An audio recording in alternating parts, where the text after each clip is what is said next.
Para hadirin wal hadirat yang dimuliakan oleh Allah Subhanahu wa taala, membaca Al-Qur'an itu adalah sesuatu yang penting. Saking pentingnya sampai Nabi kita Muhammad sallallahu alaihi wasallam mensabdakan dalam hadisnya, "Iqra'ul Qur'ana fa innahu ya'ti yaumal qiyamah syafi'an li ashabihi." Bacalah Al-Qur'an karena sungguhnya Al-Qur'an itu akan datang pada hari kiamat, syafi'an li ashabi, memberi syafaat, pertolongan kepada siapa orang yang membacanya. Di sini Nabi tegaskan bahwasanya Al-Qur'an akan datang kepada seorang yang membacanya, bukan yang sekedar memiliki Al-Qur'an, bukan yang menyimpan Al-Qur'an di rumahnya, tapi ia membaca Al-Qur'an. Dijanjikan oleh Nabi, ini Al-Qur'an dengan izin Allah Subhanahu wa taala kelak di hari kiamat akan memberikan syafaat kepada kita. Dan di sini ulama kita pun menegaskan bukan hanya di hari kiamat, tetapi di dunia kita, kehidupan kita sehari-hari akan memberikan pertolongan kepada kita. Dengan Allah memberikan kita kemudahan, dengan Allah memberikan solusi di setiap permasalahan kita. Sampai detik-detik kita akan meninggal dunia, akan dimudahkan kita meninggal dengan husnul khatimah dengan baca Al-Quran.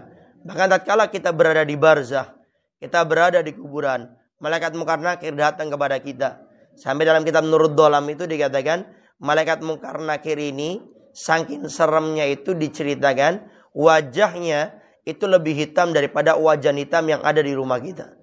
Kemudian tatkala datang ke barzakh, yaitu ke kuburan, di tempat kita, maka itu menggoyangkan daripada semua isi daripada kuburan tersebut.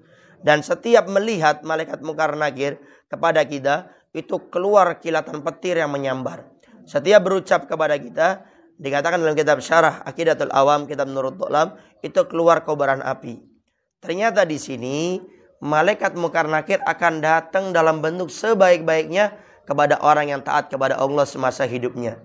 Apalagi orang yang taat kepada Allah, melaksanakan perintah-perintahnya dan meninggalkan larangannya, ternyata orang itu juga membaca Al-Quran, maka orang itu akan ditemani oleh Al-Quran sehingga akan bisa menjawab dalam keadaan tenang daripada pertanyaan malaikat Munkar Nakir. Oleh karenanya, daripada acara ini hendaknya kita mengambil iktibar, pelajaran untuk mengusahakan baca Al-Quran. Membaca Al-Quran itu tidak mesti sehari harus 1 juz, tidak harus. Tapi yang penting kita sempatkan untuk membaca Al-Quran. Karena orang yang lisannya selalu terbahasa dengan Al-Quran, hatinya terpenuhi dengan Al-Quran, maka insya Allah orang-orang seperti ini tatkala menghadapi problem, tatkala ada di dalam kehidupannya kesusahan, dia akan dibimbing langsung oleh Al-Quran. Oleh karenanya, mari mulai saat ini biasakan kita membaca Al-Quran, walaupun 1 hari mungkin cuma selembar, setengah lembar, 1/4 lembar, ataupun 1/3 lembar.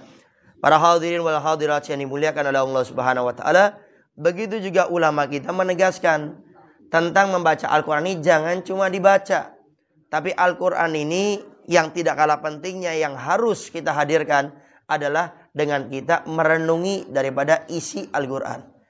Saking kita diperintahkan untuk merenungi daripada isi Al-Quran, ulama kita ini sampai mengatakan umirna bidadabburi wala umirna bihifdi. Allah perintahkan kita ini untuk merenungi Al-Quran, bukan untuk menghafal Al-Quran. Artinya menghafal Al-Quran bukan sesuatu yang jelek, sesuatu yang bagus. Tapi jangan lupa, inti daripada Al-Quran ini adalah untuk kita merenunginya. Sehingga jangan sampai sebagaimana Nabi Muhammad SAW mensabdakan, jangan sampai Al-Quran ini kita baca, Al-Quran pun melaknat kita. Artinya orang yang dilaknat oleh Al-Quran, orang yang cuma membaca tapi tidak mengamalkannya. Oleh karenanya mulai saat ini biasakan kita untuk mengamalkan isi Al-Quran. Karena dengan kita mengamalkan, merenungi isi Al-Quran, itulah yang menjadikan hidup kita yang dikatakan dibimbing oleh Al-Quran. Jangan sampai kita cuma sekedar membaca, bahkan mungkin sampai sehari 3 juz, 4 juz, tapi ternyata kita tidak pernah merenunginya. Baca Al-Quran, dapat cuma 1/4 lembar, tapi minimal kita baca artinya sambil direnungi cuma 3 ayat. Dan itulah yang menjadikan hidup kita ini dibimbing oleh Al-Quran. Jangan sampai sekali lagi kita cuma membaca Al-Quran, tetapi tanpa kita merenungi daripada isi Al-Quran tersebut.